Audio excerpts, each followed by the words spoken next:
Punjabi radio USA ਸੁਣ ਰਹੇ ਸਾਰੇ ਸਰੋਤਿਆਂ ਨੂੰ ਬਲਤੇਜ ਪੰਨੂ ਦੀ ਸਤਿ ਸ਼੍ਰੀ ਅਕਾਲ ਪ੍ਰਵਾਨ ਹੋਵੇ। ਤੇ ਨਿਗਾਹ ਮਾਰਦੇ ਆ ਕੁਛ ਆਲੇ ਦੁਆਲੇ ਦੇ ਉੱਤੇ ਕੀ ਕੁਛ ਵਾਪਰ ਰਿਹਾ, ਕੀ ਕੁਛ ਵਾਪਰ ਸਕਦਾ। ਸਭ ਤੋਂ ਪਹਿਲਾਂ ਤਾਂ ਜਿਹੜਾ ਬਜਟ ਇਜਲਾਸ ਹੈ ਅੱਜ ਪੰਜਾਬ ਦਾ ਸਟਾਰਟ ਹੋਣਾ, ਇਹ ਕਈ ਮਾਮਲਿਆਂ ਨੂੰ ਲੈ ਕੇ ਅਹਿਮ ਜਿਹੜਾ ਉਹ ਹੈ। ਉਂਝ ਵੈਸੇ ਇੰਨਾ ਹੈ ਕਿ ਇਹ ਸੁੰਗੜਦਾ ਜਾ ਰਿਹਾ ਡੇ ਬਾਈ ਡੇ। 9 ਬੈਠਕਾਂ ਇਹਦੀਆਂ ਹੋਣਗੀਆਂ।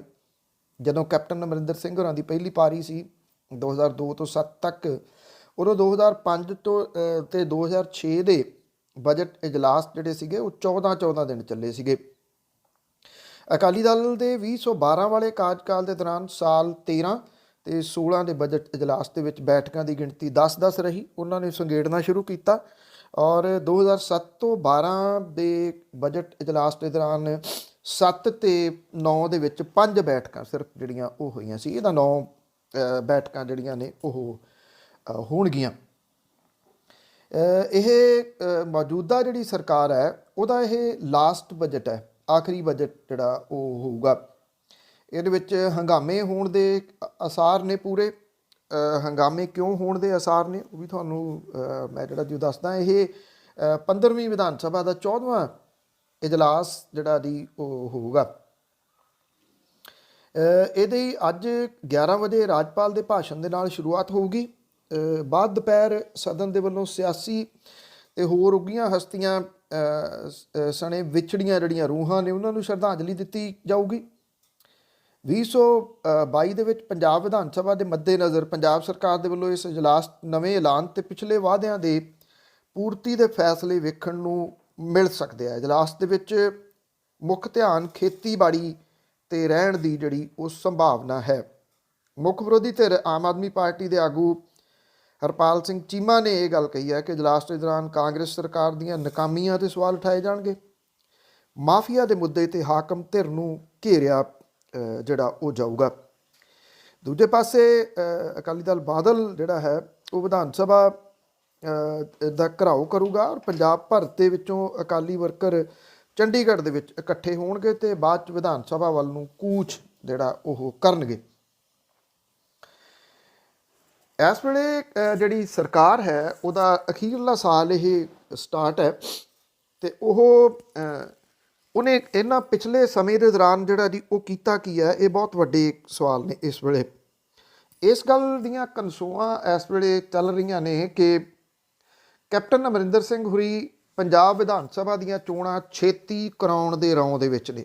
ਇਹ ਸਭ ਨੂੰ ਪਤਾ ਹੈ ਕਿ ਕਾਂਗਰਸ ਦੇ ਅੰਦਰ ਕੀ ਕੁਝ ਚੱਲੀ ਜਾਂਦਾ। ਪੰਜਾਬ ਕਾਂਗਰਸ ਦੇ ਉਹਨਾਂ ਨੇ ਆਪਣੇ ਆਪ ਨੂੰ ਜਿਹੜਾ ਉਹ ਸੈਲਫ ਡਿਕਲੇਅਰ ਕਰਵਾ ਲਿਆ ਕਿ 2022 ਦੇ ਕਪਤਾਨ ਉਹੀ ਹੋਣਗੇ। ਮੁੜ ਕੇ ਇਹਨੂੰ ਲੈ ਕੇ ਖਲਾਰਾ ਪੈ ਗਿਆ ਤੇ ਰੌਲੇ ਰੱਪੇ ਦੇ ਵਿੱਚ ਫਿਰ ਉੱਥੋਂ ਵਾਪਸ ਜਿਹੜਾ ਉਹ ਹੋਣਾ ਪਿਆ। ਵਾਪਸ ਹੋਏ ਤਾਂ ਨਹੀਂ, ਪੋਸਟਰ ਵਗੈਰਾ ਤਾਂ ਉਸੇ ਤਰੀਕੇ ਨਾਲ ਸ਼ੇਅਰ ਹੋ ਰਹੇ ਆ 2022 ਦੇ ਕਪਤਾਨ। ਇਹ ਕਿਹਾ ਜਾ ਰਿਹਾ ਕਿ ਜਿਹੜੇ ਅਫਸਰ ਵਗੈਰਾ ਨੇ ਉਹਨਾਂ ਨੇ ਇਹ ਕਿਹਾ ਕਿ ਇਹ ਜਿਹੜੀਆਂ ਚੋਣਾਂ ਨੇ ਇਹ ਛੇਤੀ ਕਰਾ ਲਈਆਂ ਜਾਣ ਤੇ ਕਾਂਗਰਸ ਨੂੰ ਲਾਭ ਹੋਊਗਾ।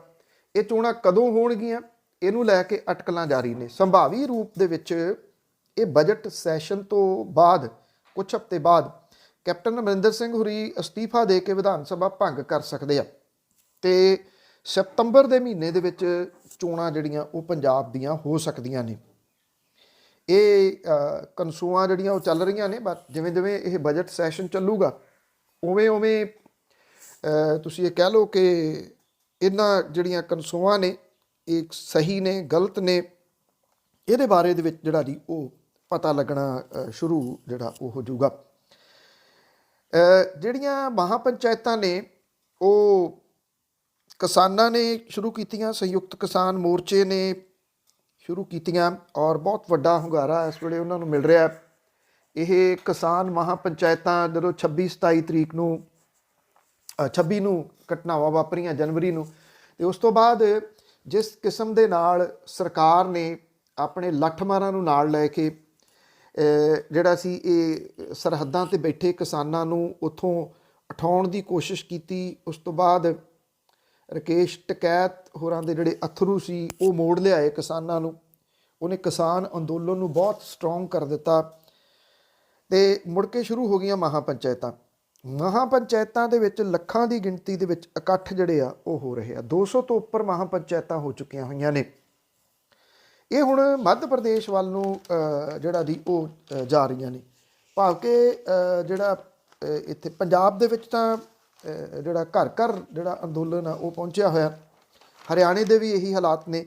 ਉੱਤਰ ਪ੍ਰਦੇਸ਼ ਦੇ ਵਿੱਚ ਬਹੁਤ ਵੱਡੀਆਂ ਭੀੜਾਂ ਜਿਹੜੀਆਂ ਉਹ ਜੁੜੀਆਂ ਨੇ ਇਹਨਾਂ ਮਹਾਂ ਪੰਚਾਇਤਾਂ ਦੇ ਵਿੱਚ। ਹੁਣ ਇਹ ਜਿਹੜੀਆਂ ਦੀ ਇਹ ਮੱਧ ਪ੍ਰਦੇਸ਼ ਵੱਲ ਨੂੰ ਜਾਣਗੀਆਂ।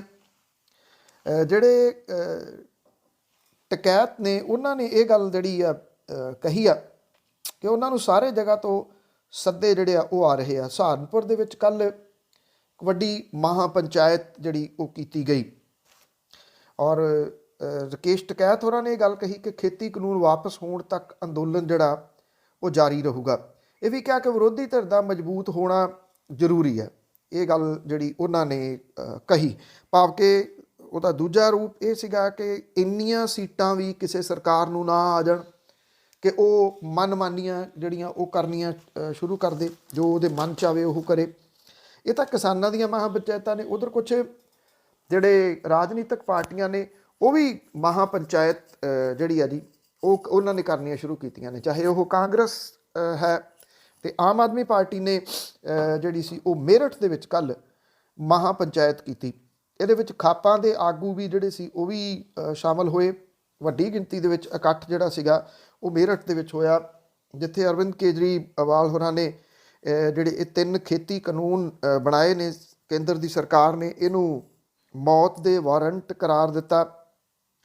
ਔਰ ਇਹ ਵੀ ਕਿਹਾ ਕਿ 26 ਜਨਵਰੀ ਨੂੰ ਜਿਹੜੀ ਕਿਸਾਨਾਂ ਦੀ ਪਰੇਡ ਦੇ ਦੌਰਾਨ ਦਿੱਲੀ ਦੇ ਵਿੱਚ ਲਾਲ ਕਿਲ੍ਹੇ 'ਤੇ ਹਿੰਸਕ ਘਟਨਾਵਾਂ ਜਿਹੜੀਆਂ ਵਾਪਰੀਆਂ ਉਹ ਕੇਂਦਰ ਦੀ ਸਰਕਾਰ ਨੇ ਜਾਣ ਬੁੱਝ ਕੇ ਸਾਰਾ ਕੁਝ ਜਿਹੜਾ ਜੀ ਉਹ ਕਰਾਇਆ।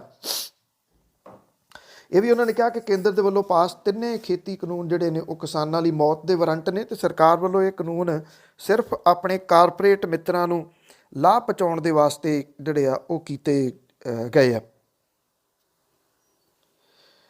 ਉੱਧਰ ਜਿਹੜੇ ਰਾਹੁਲ ਗਾਂਧੀ ਨੇ ਉਹਨੇ ਤਾਮਿਲਨਾਡੂ ਦੇ ਵਿੱਚ ਚੋਣ ਰੈਲੀਆਂ ਨੂੰ ਸੰਬੋਧਨ ਕਰਦਿਆਂ ਹੋਇਆ ਕੇਂਦਰ 'ਚ ਭਾਰਤੀ ਜਨਤਾ ਪਾਰਟੀ ਦੇ ਰਾਜ ਦੇ ਦੌਰਾਨ ਅਮੀਰਾਂ ਅਤੇ ਗਰੀਬਾਂ ਵਿਚਾਲੇ ਪਾੜਾ ਵਧਣ ਦੀ ਗੱਲ ਜਿਹੜੀ ਜੀ ਉਹ ਕਹੀ। ਤਾਮਿਲਨਾਡੂ ਦੀ ਵਿੱਚ ਜਿਹੜਾ ਕਾਂਗਰਸੀ ਆਗੂ ਨੇ ਲੂਣ ਮਜ਼ਦੂਰਾਂ ਦੇ ਨਾਲ ਗੱਲਬਾਤ ਕੀਤੀ। ਇੱਕ ਮਹਿਲਾ ਨੇ ਜਦੋਂ ਸਾਲ ਦੇ ਉਹਨਾਂ 4 ਮਹੀਨਿਆਂ ਲਈ ਸਰਕਾਰ ਤੋਂ ਵਿੱਤੀ ਮਦਦ ਮੰਗੀ, ਜਦੋਂ ਉਹਨਾਂ ਕੋਲ ਲੂਣ ਬਣਾਉਣ ਦਾ ਕੰਮ ਨਹੀਂ ਸੀ, ਤਾਂ ਰਾਹੁਲ ਗਾਂਧੀ ਨੇ ਕਿਹਾ ਕਿ ਕਾਂਗਰਸ ਦੀ ਅਗਵਾਈ ਹੇਠਲੇ UPA ਗੱਠਜੋੜ ਕੋਲ ਇਸ ਤਰ੍ਹਾਂ ਦੇ ਮੁੱਦਿਆਂ ਨਾਲ ਨਜਿੱਠਣ ਦਾ ਵਿਚਾਰ ਸੀ। ਉਹਨਾਂ ਨੇ ਕਿਹਾ ਕਿ ਜਦੋਂ UPA ਸਰਕਾਰ ਤਹਿਤ ਅਸੀਂ ਸੱਤਾ 'ਚ ਸੀ ਤਾਂ ਇਹ ਦੇਖਿਆ ਕਿ ਭਾਰਤ ਜਾਇਦਾਦ ਦੀ ਵੰਡ ਬਹੁਤ ਪੱਖਪਾਤ ਵਾਲੀ ਜਿਹੜੀ ਉਹ ਹੈ। ਔਰ ਕਾਂਗਰਸੀ ਆਗੂ ਨੇ ਕਿਹਾ ਕਿ ਕੁਝ ਲੋਕ ਤਾਂ ਬਹੁਤ ਅਮੀਰ ਹੋ ਗਏ ਜਦੋਂ ਕਿ ਕੁਝ ਗਰੀਬ ਜਿਹੜੇ ਉਹ ਹੋ ਰਿਹਾ। ਕਿਹਾ ਕਿ ਹੁਣ ਕੇਂਦਰ 'ਚ ਭਾਜਪਾ ਦੇ ਸੱਤਾ ਦੇ ਆਉਣ ਦੇ ਨਾਲ ਇਹ ਪਾੜਾ ਅਮੀਰ ਅਤੇ ਗਰੀਬ ਦਾ ਬਹੁਤ ਜਿਹੜਾ ਉਹ ਵੱਧ ਗਿਆ। ਇਹ ਵੀ ਕਿਹਾ ਕਿ ਇਸ ਵੇਲੇ ਜਿਹੜੇ ਪ੍ਰਧਾਨ ਮੰਤਰੀ ਨੇ ਉਹ ਅਜਿਹਾ ਭਿਆਨਕ ਦੁਸ਼ਮਣ ਉਹਨਾਂ ਨੂੰ ਕਰਾਰ ਦਿੱਤਾ ਜੋ ਆਪਣੇ ਵਿਰੋਧੀਆਂ ਨੂੰ ਖਤਮ ਜਿਹੜਾ ਉਹ ਕਰ ਦਿੰਦਾ। ਵੀ ਕਿਹਾ ਕਿ ਪ੍ਰੇਮ ਦੇ ਹਿੰਸਾ ਦੇ ਰਾਹ 'ਚ ਚੱਲ ਕੇ ਮੋਦੀ ਹੋਰਾਂ ਨੇ ਸਿਆਸੀ ਗੁੰਮਨਾਮੀ 'ਚ ਭੇਜਣ ਦਾ ਅਹਿਦ ਲਿਆ। ਉਹਨਾਂ ਨੇ ਕਿਹਾ ਕਿ ਭਾਜਪਾ ਨੂੰ ਹਰਾਉਣ ਲਈ ਲੋਕਾਂ ਦੀ ਹਮਾਇਤ ਦੀ ਆਸ ਜਿਹੜੀ ਹੈ ਜੀ ਉਹ ਕਰਦੇ ਨੇ। 5 ਰਾਜਾਂ ਦੇ ਵਿੱਚ ਕਿਉਂਕਿ ਚੋਣਾਂ ਹੋ ਰਹੀਆਂ ਨੇ, ਹੁਣ ਬਹੁਤਾ ਜਿਹੜਾ ਧਿਆਨ ਹੈ ਇਹਨਾਂ ਆਗੂਆਂ ਦਾ ਉਸ ਪਾਸੇ ਵੱਲ ਨੂੰ ਹੀ ਕੇਂਦਰਿਤ ਜਿਹੜਾ ਉਹ ਰਹੂਗਾ। ਪੰਜਾਬ ਦੇ ਸਿਹਤ ਮੰਤਰੀ ਇਹ ਕਹਿੰਦੇ ਆ ਕਿ ਪੰਜਾਬ ਦੇ ਵਿੱਚ COVID-19 ਜਿਹੜਾ ਟੀਕਾਕਰਨ ਹੈ ਉਹਦਾ ਤੀਜਾ ਪੜਾਅ ਜਿਹੜਾ ਅੱਜ ਤੋਂ ਸ਼ੁਰੂ ਹੋ ਰਿਹਾ। ਇਹਦੇ ਵਿੱਚ 60 ਸਾਲ ਤੋਂ ਵੱਧ ਉਮਰ ਦੇ ਬਜ਼ੁਰਗਾਂ ਅਤੇ ਬਿਮਾਰੀਆਂ ਤੋਂ 45 ਤੋਂ 59 ਸਾਲ ਤੱਕ ਦੀ ਉਮਰ ਜਿਹੜੇ ਵਿਅਕਤੀ ਨੇ ਉਹਨਾਂ ਦਾ ਟੀਕਾਕਰਨ ਕੀਤਾ ਜਾਊਗਾ, ਜਿਹੜੇ ਵੱਖ-ਵੱਖ ਬਿਮਾਰੀਆਂ ਤੋਂ ਪੀੜਤ ਨੇ। ਇਹਦੇ ਵਿੱਚ ਪਹਿਲਾਂ ਰਜਿਸਟ੍ਰੇਸ਼ਨ ਕਰਾਉਣੀ ਲਾਜ਼ਮੀ ਨਹੀਂ ਹੈ ਅਤੇ ਟੀਕਾ ਜਿਹੜੇ ਲਗਵਾਉਣ ਵਾਲੇ ਆ ਉਹ ਜਿਹੜਾ ਸਿੱਧੇ ਪਹੁੰਚ ਸਕਦੇ ਆ। ਇਹ ਵੀ ਕਿਹਾ ਗਿਆ ਕਿ ਸਰਕਾਰੀ ਹਸਪਤਾਲਾਂ ਦੇ ਵਿੱਚ ਟੀਕਾ ਮੁਫਤ ਲਾਇਆ ਜਾਊਗਾ, ਜਦੋਂ ਕਿ ਪ੍ਰਾਈਵੇਟ ਹਸਪੀਟਲਾਂ ਨੂੰ ਟੀਕੇ ਦੀ ਪ੍ਰਤੀ ਖੁਰਾਕ ਪਿੱਛੇ 150 ਰੁਪਈਆ ਵਸੂਲਣ ਦੇ ਅਧਿਕਾਰ ਜਿਹੜੇ ਉਹ ਦਿੱਤੇ ਗਏ ਨੇ। ਔਰ ਇਹ ਕਿਹਾ ਕਿ ਉਹ ਸੇਵਾ ਪ੍ਰਬੰਧਨ ਵਜੋਂ 100 ਰੁਪਈਆ ਵਸੂਲ ਸਕਦੇ ਆ, ਮਤਲਬ ਕਿ 250 ਰੁਪਈਏ ਦਾ ਜਿਹੜਾ ਟੀਕਾ ਉਹ ਪ੍ਰਾਈਵੇਟ ਥਾਵਾਂ ਦੇ ਉੱਤੇ ਲੱਗੂਗਾ। ਜਦੋਂ ਜਿਹੜੇ ਸਿਹਤ ਮੰਤਰੀ ਨੇ ਐਲਾਨ ਕਰ ਰਹੇ ਨੇ, ਦੂਜੇ ਪਾਸੇ ਪੰਜਾਬ ਦੇ ਸਿਹਤ ਵਿਭਾਗ ਦੀ ਕਿਰਕਰੀ ਹੋ ਰਹੀ ਹੈ। ਪੰਜਾਬ ਦੇ ਕੈਬਨਿਟ ਮੰਤਰੀ ਨੇ ਸੁਖਜਿੰਦਰ ਸਿੰਘ ਰੰਧਾਵਾ ਵਿਭਾਗ ਦੇ ਵੱਲੋਂ ਕੀਤੀ ਗਈ ਜਿਹੜੀ ਜਾਂਚ ਸੀਗੀ ਉਹਦੇ 'ਚ ਉਹਨਾਂ ਨੂੰ ਕਰੋਨਾ ਪੋਜ਼ਿਟਿਵ ਜਿਹੜਾ ਉਹ ਕੱਢ ਦਿੱਤਾ ਗਿਆ। ਇੱਕ ਦਿਨ ਬਾਅਦ ਉਹਨਾਂ PGI ਤੋਂ ਟੈਸਟ ਕਰਵਾਇਆ, ਉੱਥੋਂ ਰਿਪੋਰਟ ਜਿਹੜੀ ਦੀ ਉਹ ਨੈਗੇਟਿਵ ਆਈ। ਫਿਰ ਉਹਨਾਂ ਨੇ ਇੱਕ ਪ੍ਰਾਈਵੇਟ ਲੈਬੋਰਟਰੀ ਜਿਹੜੀ ਸੀ ਉੱਥੋਂ ਇਹ ਟੈਸਟ ਕਰਵਾਇਆ ਕਰੋਨਾ ਦਾ, ਰਿਪੋਰਟ ਉੱਥੋਂ ਵੀ ਨੈਗੇਟਿਵ ਆਈ। ਹੁਣ ਸਵਾਲ ਇਹ ਸੀ ਕਿ ਜੇ 2 ਜਗ੍ਹਾ ਦੀ ਰਿਪੋਰਟ ਜਿਹੜੀ ਉਹ ਨੈਗੇਟਿਵ ਆ ਤੇ ਪੰਜਾਬ ਦੇ ਸਿਹਤ ਵਿਭਾਗ ਨੇ ਉਹਨਾਂ ਦੀ ਰਿਪੋਰਟ ਜਿਹੜੀ ਉਹ ਪੋਜ਼ਿਟਿਵ ਕਿਵੇਂ ਦੇ ਦਿੱਤੀ। ਜਿਹੜੇ ਸੁਖਜਿੰਦਰ ਸਿੰਘ ਰੰਧਾਵਾ ਨੇ ਉਹ ਕਹਿੰਦੇ ਨੇ ਕਿ ਸਿਹਤ ਅਧਿਕਾਰੀਆਂ ਦੀ ਜਾਂਚ ਰਿਪੋਰਟ ਤੋਂ ਹੈਰਾਨ ਨੇ ਕਿ 2 ਰਿਪੋਰਟਾਂ ਨੈਗੇਟਿਵ ਨੇ, ਉਹਨਾਂ ਦੀ ਜਿਹੜੀ ਆ ਉਹ ਪੋਜ਼ਿਟਿਵ ਆ। ਕਿਉਂਕਿ ਜਿਹੜਾ ਬਜਟ ਸੈਸ਼ਨ ਸ਼ੁਰੂ ਹੋ ਰਿਹਾ ਅੱਜ ਤੋਂ, ਉਹਦੇ ਕਰਕੇ ਇਹ ਸਾਰਿਆਂ ਦੇ ਜਿਹੜੇ ਆ ਉਹ ਟੈਸਟ ਕਰਵਾਏ ਗਏ। ਇੱਕ ਜਿਹੜੇ ਹੋਰ ਮੰਤਰੀ ਵੀ ਪੋਜ਼ਿਟਿਵ ਨੇ, ਸੁੱਖ ਸਰਕਾਰੀਆ। ਹੁਣ ਉਹ ਵੀ ਕਿਉਂਕਿ ਵਿਭਾਗ ਨੇ, ਸਿਹਤ ਵਿਭਾਗ ਨੇ ਕੀਤਾ, ਹੋ ਸਕਦਾ ਕਿ ਉਹ ਵੀ ਆਪਣੀ ਰਿਪੋਰਟ ਜਿਹੜੀ ਆ ਜੀ ਦੂਜੇ ਜਗ੍ਹਾ ਤੋਂ ਕਰਵਾਉਣ। ਇਹਨੂੰ ਤੁਸੀਂ ਕਿਸ ਤਰੀਕੇ ਦੇ ਨਾਲ ਜਿਹੜਾ ਜੀ ਉਹ ਲੈ ਸਕਦੇ ਹੋ ਕਿ ਕਿਉਂਕਿ ਕੈਬਨਿਟ ਮੰਤਰੀ ਦੀ ਜੀ ਰਿਪੋਰਟ ਹੈ ਉਹ ਪੋਜ਼ਿਟਿਵ ਕੱਢੀ ਜਾਵੇ ਤਾਂ ਉੱਥੇ ਆਮ ਬੰਦੇ ਨੂੰ ਕੌਣ ਜਿਹੜਾ ਜੀ ਉਹ ਪੁੱਛ ਸਕਦਾ। ਮਤਲਬ ਕਿ ਮਨ ਆਈਆਂ ਜਿਹੜੀਆਂ ਜੀ ਮਨਮਾਨੀਆਂ ਉਹ ਸਿਹਤ ਵਿਭਾਗ ਦੇ ਵਿੱਚ ਹੋ ਰਹੀਆਂ ਨੇ ਇੱਕ ਕਿਸਮ ਦੇ ਨਾਲ। ਸਿਹਤ ਵਿਭਾਗ ਨੇ 25 ਫਰਵਰੀ ਨੂੰ ਸੁਖਜਿੰਦਰ ਸਿੰਘ ਰੰਧਾਵਾ ਦਾ ਸੈਂਪਲ ਜਿਹੜਾ ਸੀਗਾ ਉਹ MLA ਹੋਸਟਲ ਚੰਡੀਗੜ੍ਹ ਤੋਂ ਲਿਆ ਸੀਗਾ। ਰਿਪੋਰਟ ਆਉਣ ਤੋਂ ਪਹਿਲਾਂ ਸੁਖਜਿੰਦਰ ਸਿੰਘ ਰੰਧਾਵਾ ਨੇ 27 ਫਰਵਰੀ ਨੂੰ ਇੱਕ ਪ੍ਰਾਈਵੇਟ ਲੈਬੋਰਟਰੀ ਤੋਂ ਆਪਣੀ ਜਾਂਚ ਕਰਵਾ ਲਈ। ਸਿਹਤ ਵਿਭਾਗ ਨੇ ਆਪਣੀ ਜਾਂਚ ਰਿਪੋਰਟ ਦੇ ਵਿੱਚ ਕਰੋਨਾ ਪੋਜ਼ਿਟਿਵ ਪਾਇਆ, ਜਦੋਂ ਕਿ ਪ੍ਰਾਈਵੇਟ ਲੈਬੋਰਟਰੀ ਦੀ ਰਿਪੋਰਟ ਜਿਹੜੀ ਸੀ ਉਹ ਨੈਗੇਟਿਵ ਆਈ। ਉਸ ਤੋਂ ਬਾਅਦ PGI ਤੋਂ ਤੀਜੀ ਵਾਰੀ ਜਾਂਚ ਕਰਵਾਈ ਗਈ, ਉਹ ਵੀ ਨੈਗੇਟਿਵ ਜਿਹੜੀ ਦੀ ਉਹ ਆਈ। ਇੱਕ ਪਾਸੇ ਸਿਹਤ ਮੰਤਰੀ ਕੁਝ ਦਾਅਵੇ ਕਰੀ ਜਾਂਦੇ ਆ ਤੇ ਉਹਨਾਂ ਦਾ ਜਿਹੜਾ ਵਿਭਾਗ ਆ ਉਹ ਵੀ ਤੁਸੀਂ ਕਹ ਲਓ ਕਿ ਇਸ ਵੇਲੇ ਹਾਲਾਤ ਜਿਹੜੇ ਇਹ ਬਣੇ ਪਏ ਆ ਕਿ ਉਹਨੂੰ ਪਤਾ ਹੀ ਨਹੀਂ ਲੱਗ ਰਿਹਾ ਕਿ ਕੀ ਕਰਨਾ ਕੀ ਨਹੀਂ ਜਿਹੜਾ ਕਰਨਾ। ਇਹ ਸਿਹਤ ਵਿਭਾਗ ਜਿਹੜਾ ਦੀ ਉਹਨਾਂ ਦੇ ਹਾਲਾਤ ਨੇ ਇਹੋ ਜਿਹੇ ਜਿਹੜੇ ਬਣੇ ਹੋਏ।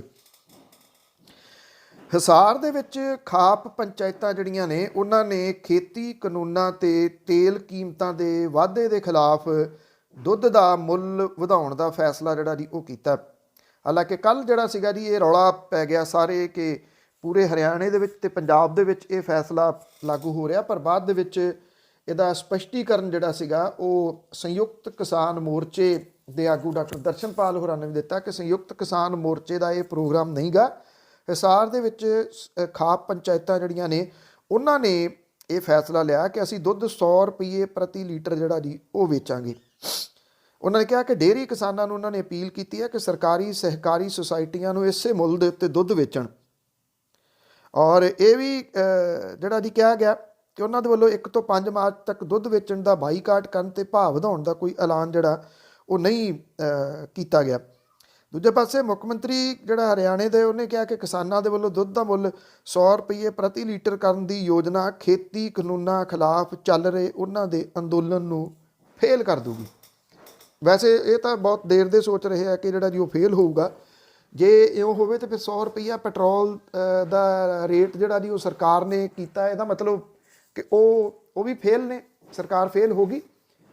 ਇਹ ਕਹਿਣ ਦੀ ਕੋਸ਼ਿਸ਼ ਜਿਹੜੀ ਜੀ ਉਹ ਹਰਿਆਣੇ ਦੇ ਮੁੱਖ ਮੰਤਰੀ ਸ਼ਾਇਦ ਜਿਹੜਾ ਜੀ ਉਹ ਕਰ ਰਹੇ ਨੇ। ਇਸ ਵੇਲੇ ਕਿਸਾਨ ਅੰਦੋਲਨ ਜਿਹੜਾ ਹੈ ਉਹਨੇ ਕਈ ਹੋਰ ਅੰਦੋਲਨਾਂ ਨੂੰ ਜਿਹੜਾ ਉਹ ਜਨਮ ਦਿੱਤਾ ਹੈ, ਇੱਕ ਕਿਸਮ ਦੇ ਨਾਲ ਛੋਟੇ ਛੋਟੇ ਅੰਦੋਲਨਾਂ ਨੂੰ ਜਿਹੜੇ ਕਿ ਵੱਡੇ ਹੋ ਰਹੇ ਨੇ। ਖਾਸ ਤੌਰ ਦੇ ਉੱਤੇ ਇਹਦੇ ਵਿੱਚ ਬੇਰੁਜ਼ਗਾਰ ਜਿਹੜੇ ਸੀਗੇ ਉਹਨਾਂ ਨੇ ਪਿਛਲੇ ਦਿਨਾਂ ਦੇ ਵਿੱਚ ਜਿਵੇਂ ਕੀਤਾ ਸੀਗਾ ਕਿ ਉਹਨਾਂ ਨੇ ਕਰੋੜ ਦੇ ਕਰੀਬ ਜਿਹੜੇ ਟਵੀਟ ਕੀਤੇ ਸੀਗੇ।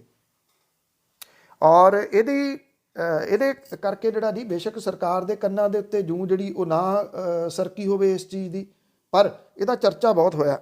ਅੱਜ ਇੱਕ ਵਾਰੀ ਫੇਰ ਤੋਂ ਇਹ ਬੇਰੁਜ਼ਗਾਰ ਜਿਹੜੇ ਨੇ ਉਹ ਟਵਿੱਟਰ ਦੇ ਉੱਤੇ ਜਿਹੜਾ ਇਸ ਮੁਹਿੰਮ ਨੂੰ ਫੇਰ ਜਿਹੜਾ ਉਹ ਭਖਾਉਣਗੇ ਕਿ ਜਿਹੜੀ ਕੇਂਦਰ ਦੀ ਸਰਕਾਰ ਆ ਉਹ ਰੁਜ਼ਗਾਰ ਦੇਵੇ। ਔਰ ਇਹਦੇ ਵਿੱਚ ਉਹ ਇਹ ਵੀ ਕਹਿ ਰਹੇ ਨੇ ਕਿ ਜਿਹੜੇ 3-3 ਸਾਲ ਹੋ ਗਏ ਆ ਉਹਨਾਂ ਦੇ ਟੈਸਟ ਲਿਆ ਨੂੰ, ਉਹਨਾਂ ਟੈਸਟਾਂ ਦੇ ਅਜੇ ਤੱਕ ਰਿਜ਼ਲਟ ਨਹੀਂ ਜਿਹੜੇ ਜੀ ਉਹ ਦਿੱਤੇ।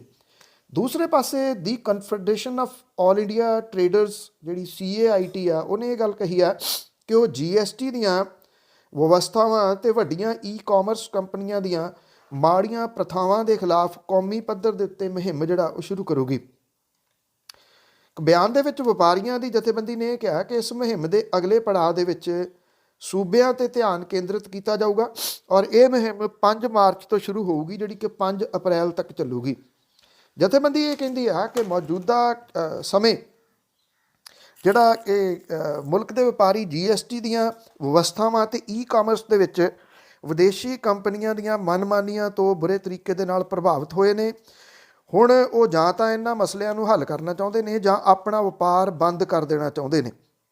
ਜਥੇਬੰਦੀ ਦੇ ਜਿਹੜੇ ਸਕੱਤਰ ਜਨਰਲ ਨੇ ਉਹ ਇਹ ਕਹਿੰਦੇ ਨੇ ਕਿ ਮੁਲਕ ਭਰ ਦੇ ਸਾਰੇ ਸੂਬਿਆਂ ਤੇ UTs ਤੋਂ 275 ਤੋਂ ਵੱਧ ਮੁੱਖ ਆਗੂਆਂ ਨੇ ਹਿੱਸਾ ਲਿਆ ਔਰ ਇਹਦੇ ਵਿੱਚ 2 ਮੁੱਦਿਆਂ ਦੇ ਉੱਤੇ ਕੌਮੀ ਪੱਧਰ ਤੇ ਮੁਹਿੰਮ ਚਲਾਉਣ ਦਾ ਫੈਸਲਾ ਜਿਹੜਾ ਉਹ ਕੀਤਾ ਗਿਆ।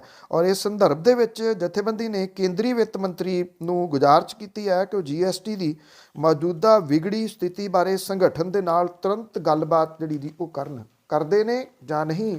ਉਹ ਜਿਹੜਾ ਬਾਅਦ ਦੇ ਵਿੱਚ ਹੈ ਗੱਲਬਾਤ ਤੋਂ ਤਾਂ ਹਰੇਕ ਤੋਂ ਹੀ ਜਿਹੜਾ ਜੀ ਉਹ ਭੱਜਦੇ ਨੇ ਕਿ ਕਿਸੇ ਦੇ ਨਾਲ ਗੱਲਬਾਤ ਜਿਹੜੀ ਦੀ ਉਹ ਕਰਨੀ ਹੋਈ ਨਹੀਂ।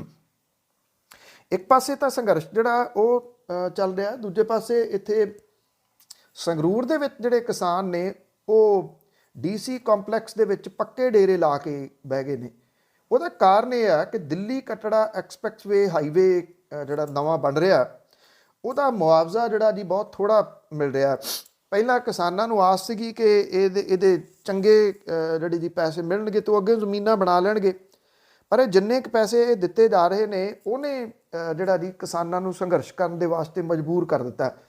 ਪਿਛਲੇ ਦਿਨੀ ਜਿਹੜਾ national highway authority of India ਅਤੇ ਇੱਥੇ ਨਾਲ ਪੰਜਾਬ ਸਰਕਾਰ ਦੇ ਜਿੰਨਾ ਮੁਲਾਜ਼ਮ ਸੀ ਜਿਨ੍ਹਾਂ ਨੇ ਇਹ ਜ਼ਮੀਨ ਅਕਵਾਇਰ ਕਰਕੇ ਦੇਣੀ ਆ, ਉਹਨਾਂ ਨੇ ਜਿਹੜਾ ਸੀਗਾ ਕੁਝ ਨਕਲੀ ਕਿਸਾਨ ਜਿਹੜੇ ਉਹ ਸੱਦ ਲਏ ਅਤੇ ਉਹਨਾਂ ਤੋਂ ਸਹੀ ਪਾਉਣ ਦੇ ਚੱਕਰਾਂ ਦੇ ਵਿੱਚ ਹੀ ਕਿਸਾਨਾਂ ਨੂੰ ਪਤਾ ਲੱਗ ਗਿਆ, ਕਿਸਾਨ ਉੱਥੇ ਪਹੁੰਚ ਗਏ।